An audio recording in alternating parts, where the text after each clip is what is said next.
এমন সুসংবাদ বা এতটা সুদিন সম্ভবত জামাত ইসলামের জন্য আর কখনো আসেনি। কেন এই কথা বলছি? নির্বাচনী প্রচারণার শুরুতেই জামাত জোয়ারে বিএনপি ভেসে যাচ্ছে। জামাতের পক্ষে নির্বাচনী প্রচারণার প্রথম দিনেই মুহূর্তেই বাংলাদেশে তোলপাড় শুরু হয়ে গেছে। বাংলাদেশ জামায়াত ইসলামীর সঙ্গে সুসম্পর্ক রাখতে আগ্রহী যুক্তরাষ্ট্র। দ্য ওয়াশিংটন পোস্টের হাতে আসা একটি রুদ্রতার বৈঠকের রেকর্ডিংয়ে এমন ইঙ্গিত পাওয়া গেছে। ব্যর্থ নেতা লন্ডন ফেরত কথিত মুফতি জনাব তারেক জিয়া থেকে ব্যর্থতা, হতাশা এবং পরাজয়ের ঘ্রাণ পাওয়া যাচ্ছে। ঢাকায় অবস্থানরত মার্কিন এক কূটনৈতিকের বরাত দিয়ে দ্য ওয়াশিংটন পোস্ট জানাচ্ছে, বাংলাদেশের রাজনীতি আরও ইসলামপন্থার দিকে ঝুঁকছে এবং ফেব্রুয়ারির 12 তারিখে নির্বাচনে জামায়াত ইসলামী তাদের ইতিহাসের সেরা ফল করতে পারে। এই বাংলাদেশের মানুষ এখন স্বাধীন চিন্তা করতে পছন্দ করছে, সুতরাং তাদেরকে কোনো কার্ডের হাইকোর্ট দেখায় লাভ নাই। যারা বাংলাদেশকে স্বজনপ্রীতিমুক্ত, দুর্নীতিমুক্ত, এই ইনসাফের বাংলাদেশ গড়তে পারবে, তাদের পক্ষেই জনগণ ইনশাআল্লাহ রায় দেবে। জামাতের জন্য বিরাট সুখবর, জামাত ক্ষমতায় আসবে এই সুখবর। এমনকি এটা যুক্তরাষ্ট্র টের পেয়েছে। এখন খবর বেরিয়েছে যে যুক্তরাষ্ট্র এখন জামাতের সাথে বন্ধুত্ব করতে চায়। কেন? যে জামাত আগামী নির্বাচন ভালো করবে।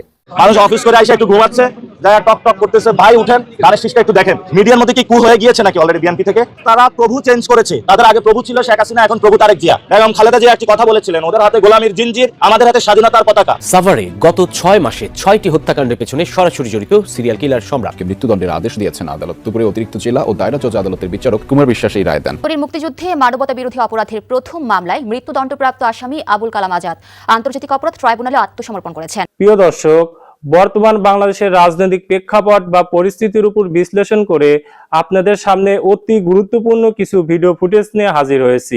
এমনকি দর্শক, আমি আশা করছি ভিডিওর শুরুটা দেখেই বুঝতে পেরেছেন আজকের নিউজটি কতটা গুরুত্বপূর্ণ হতে যাচ্ছে বা কতটা গুরুত্বপূর্ণ হওয়ার সম্ভাবনা রয়েছে। তো প্রিয় দর্শক, যারা ভিডিওটি অন করেছেন তারা ভিডিওটি না টেনে সম্পূর্ণ মনোযোগ সহকারে দেখবেন, তাহলেই বুঝতে পারবেন আজকের কাঙ্ক্ষিত ভিডিওর মূল রহস্য বা আসল ঘটনাগুলো। তো প্রিয় দর্শক, চলুন দেখে আসি সেই আজকের কাঙ্ক্ষিত ভিডিওগুলো। তবে তার আগে বলি, যারা এখন এই চ্যানেলটি সাবস্ক্রাইব করেননি তারা সাবস্ক্রাইব করে পাশে থাকা বেল আইকনটি বাজিয়ে দিবেন। আর যারা ইতিমধ্যে চ্যানেলটি সাবস্ক্রাইব করে রেখেছেন তাদেরকে অসংখ্য ধন্যবাদ। তো চলুন দর্শক, আমরা একটা লাইক দিয়ে ধারাবাহিকভাবে ভিডিওর সকল বিস্তারিত আলোচনা দেখে আসি। জামাত ইসলামী ভোটের প্রচারণা চালানোর সাথে সাথে জামাতের জন্য বিরাট সুখবর, জামাত ক্ষমতায় আসবে এই সুখবর। এমনকি এটা যুক্তরাষ্ট্র টের পেয়েছে। এখন খবর বেরিয়েছে যে যুক্তরাষ্ট্র এখন জামাতের সাথে বন্ধুত্ব করতে চায়। কেন? যে জামাত আগামী নির্বাচন ভালো করবে। দর্শক, আপনি দেখেন, একটু চিন্তা করেন, জাস্ট ইমাজিন জামাতের মাকাম, জামাতের হাল কত উচ্চতায় পৌঁছে গিয়েছে। এখন পৃথিবীর সুপার পাওয়ার আমেরিকা জামাতের সাথে বন্ধুত্ব করতে চায়। এই জামাতকে ভোট দিবেন না, ভোট দিবেন কাকে? যে ফ্যামিলি গার্ডের নামে জনগণের সাথে ভাওতাবাজি করবে, যে মিথ্যা প্রতিশ্রুতি দেয় তাকে, যিনি দীর্ঘ 17 বছর লন্ডনে থেকে একটা আন্তর্জাতিক মিডিয়ায় সাক্ষাৎকার দিতে পারলেন না, তাদেরকে ভোট দিবেন না? চীন যাকে অলরেডি, যে দলকে অলরেডি পছন্দ করে ফেলেছে তাকে ভোট দিবেন? যুক্তরাষ্ট্র যার সাথে খাতির বাজাতে চায় তাকে ভোট দিবেন? ভারত যে দলকে মেনে নিতে, বুকে পাথর চাপা দিয়ে মেনে নিতে প্রস্তুতি নিচ্ছে তাকে ভোট দিবেন? কাকে?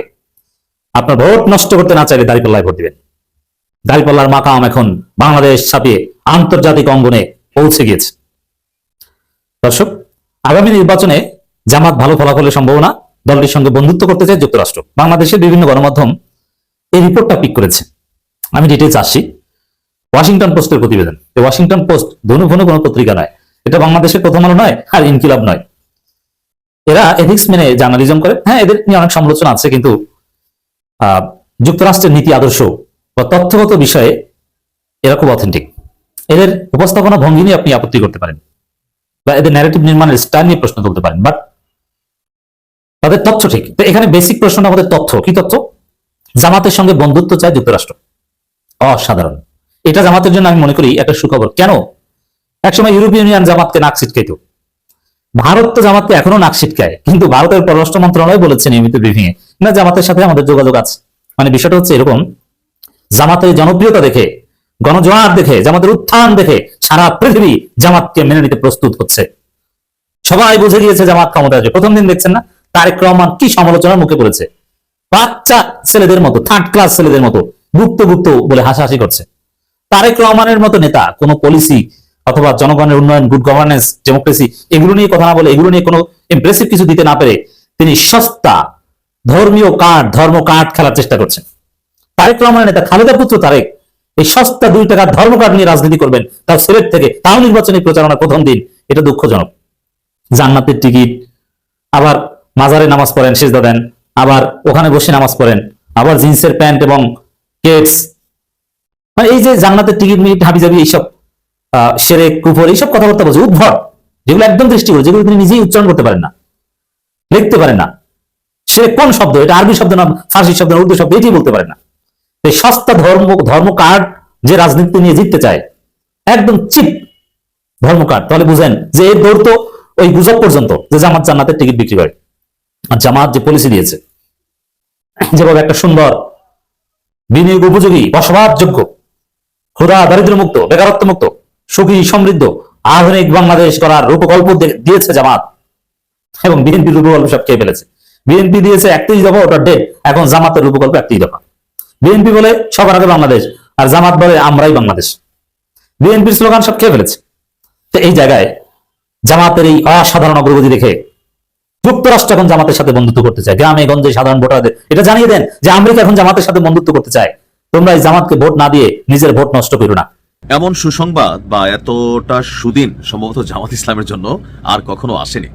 কেন এই কথা বলছি, যে সারা পৃথিবীতে ইসলাম ফোবিয়ায় আক্রান্ত মার্কিন যুক্তরাষ্ট্র বাংলাদেশের একমাত্র বড় ধরনের ইসলামিক যে দল বাংলাদেশ জামাত ইসলামকে হঠাৎ করে কাছে টানতে চাচ্ছে।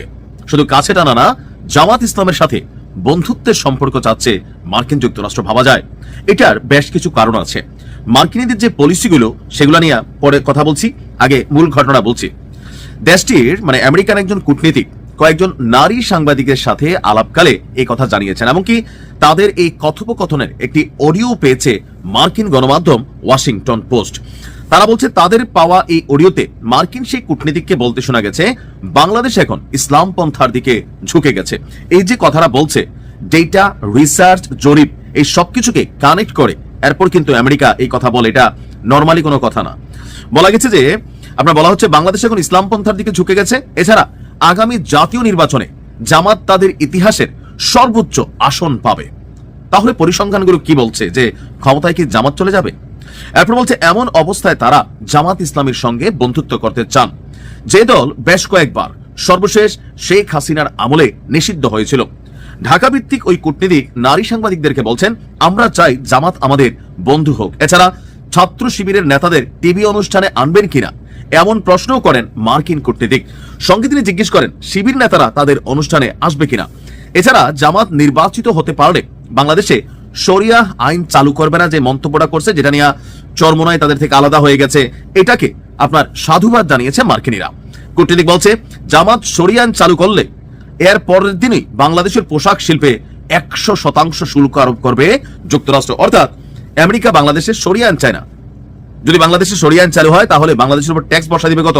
100%। তারা শুধু জামাত নয়, হেফাজত ইসলাম, ইসলামী আন্দোলন বাংলাদেশের সাথেও হয়তো যোগাযোগ করবেন। আমরা চাই তারা আমাদের বন্ধু হোক, কারণ আমরা চাই আমাদের কাছে এমন সুযোগ থাকবে আমরা ফোন দিয়ে বলবো আমরা কিন্তু যা বলেছি সেভাবে ব্যবস্থা নিব। তিনি মূলত শরিয়া আইন নিয়ে সাংবাদিকদের এই উদ্বেগ জানান। বাংলাদেশে যুক্তরাষ্ট্র শরিয়া আইন কার্যকর হতে দেবে না জানিয়ে কূটনীতিক বলছেন যে বাংলাদেশের পুরো অর্থনীতি যুক্তরাষ্ট্রে 20% রপ্তানি নির্ভর করে পোশাক শিল্পের উপর।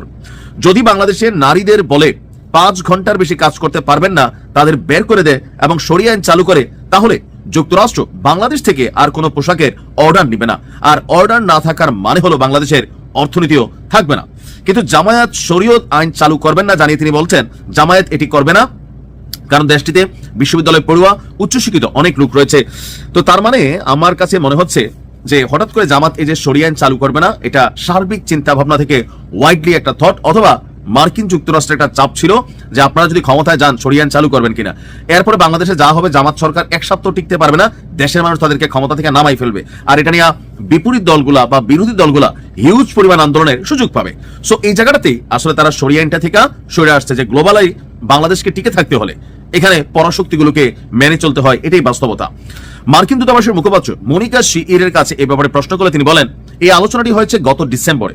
এটি নিয়মিত বৈঠকের একটি অংশ ছিল, যেখানে বাংলাদেশের সাংবাদিকদের সাথে মার্কিন দূতাবাসের কর্মকর্তারা কথাবার্তা বলেছিলেন। তবে এসব কথাবার্তা বাইরে প্রকাশ হয় না। এছাড়া ভারত যুক্তরাষ্ট্র সম্পর্কে এটা কোনো প্রভাব ফেলবে কিনা, বলছে যে না, এটা কোনো প্রভাব ফেলবে না। যুক্তরাষ্ট্র জামায়াতের মুখপাত্র বলছেন যে ব্যক্তিগত কূটনৈতিক বৈঠকের ব্যাপারে আমরা কোনো কথা বলি না। তার মানে জামাতের সাথে আমেরিকার একটা বৈঠক হয়েছিল, সেই বৈঠকে এই বিষয়গুলো তারা সেখানে প্রস্তাব রেখেছিল, আর জামাত আশ্বস্ত করেছিল যে ভাই আমরা দেশে শরিয়া আইন চালু করব না। আর এই কথার ভিত্তিতেই পরবর্তী সময় জামাত এই ঘোষণা দিল, আর এই ঘোষণার পরে চরমোনায় ডিভাইডেশন হলো। অর্থাৎ আমেরিকা ভাবতেছে যে আগামীতে জামাতও ক্ষমতায় আসতে পারে অথবা বিএনপি। মাঠের জরিপ নিয়ে তারা কিন্তু কথা বলে। সো জামাতের দিকে আমেরিকার এই বন্ধুত্বের হাত, এটা বিশাল একটা বিষয় জামাতের জন্য অ্যাচিভমেন্ট। বাংলাদেশ জামায়াত ইসলামীর সঙ্গে সুসম্পর্ক রাখতে আগ্রহী যুক্তরাষ্ট্র। দ্য ওয়াশিংটন পোস্টের হাতে আসা একটি রুদ্রদ্বার বৈঠকের রেকর্ডিংয়ে এমন ইঙ্গিত পাওয়া গেছে। ঢাকায় অবস্থানরত মার্কিন এক কূটনৈতিকের বরাত দিয়ে দ্য ওয়াশিংটন পোস্ট জানাচ্ছে, বাংলাদেশের রাজনীতি আরও ইসলামপন্থার দিকে ঝুঁকছে এবং ফেব্রুয়ারির 12 তারিখে নির্বাচনে জামায়াত ইসলামী তাদের ইতিহাসের সেরা ফল করতে পারে। দ্য ওয়াশিংটন পোস্টের হাতে আসা ওই রেকর্ডটি 2025 সালের ডিসেম্বর মাসে ঢাকায় নারী সাংবাদিকদের সাথে ওই মার্কিন কূটনীতিকের বৈঠকের। কূটনৈতিক বৈঠকে থাকা সাংবাদিকদের জামায়াতের ছাত্র সংগঠনের নেতাদের টকশোতে আমন্ত্রণ জানানোর অনুরোধ জানান। রেকর্ডিং অনুযায়ী সেই কূটনৈতিকের ভাষায় যুক্তরাষ্ট্র জামায়াতকে বন্ধু হিসেবে দেখতে চায়। তবে তার দাবি, জামায়াত ক্ষমতা এলে শরিয়া আইন চাপিয়ে দিতে পারবে না। কারণ হিসাবে তিনি বলেন, এমন পদক্ষেপ নিলে যুক্তরাষ্ট্র বাংলাদেশের তৈরি পোশাক খাতের উপর সঙ্গে সঙ্গে বাণিজ্যিক নিষেধাজ্ঞা এবং 100% শুল্ক আরোপ করতে পারে। এই সাক্ষাৎকে একটি নিয়মমাফিক অনানুষ্ঠানিক বৈঠক বলে দ্য ওয়াশিংটন পোস্টকে জানান ঢাকায় মার্কিন দূতাবাসের মুখপাত্র মনিকা শাই। যুক্তরাষ্ট্র কোনো নির্দিষ্ট রাজনৈতিক দলের পক্ষে নয় এবং নির্বাচিত যে কোনো সরকারের সাথে কাজ করতে প্রতিশ্রুতিবদ্ধ বলে জানান তিনি। অন্যদিকে জামায়াত ইসলামের মুখপাত্র মোহাম্মদ মতিউর রহমান জানান, হাসিনা সরকারের পতনের পর থেকে তারা ওয়াশিংটনে মার্কিন কর্মকর্তাদের সঙ্গে 4টি এবং ঢাকায় বেশ কয়েকটি বৈঠক করেছেন। তবে রুদ্ধদ্বার বৈঠকের বিষয় নিয়ে তারা কোনো মন্তব্য করতে রাজি হননি। প্রিয় দর্শক, আমি আশা করছি ভিডিওটি সম্পূর্ণ মনোযোগ সহকারে দেখেছেন। সেই সাথে ভিডিও সম্পর্কিত কোনো তথ্য বা মতামত থাকলে কমেন্ট বক্সে জানিয়ে যাবেন। আজকের মতন এখানে শেষ করছি। ফিরে আসছি আগামী দিনে নতুন একটি টপিক নিয়ে। সে পর্যন্ত সবাই ভালো থাকবেন। আল্লাহ হাফেজ।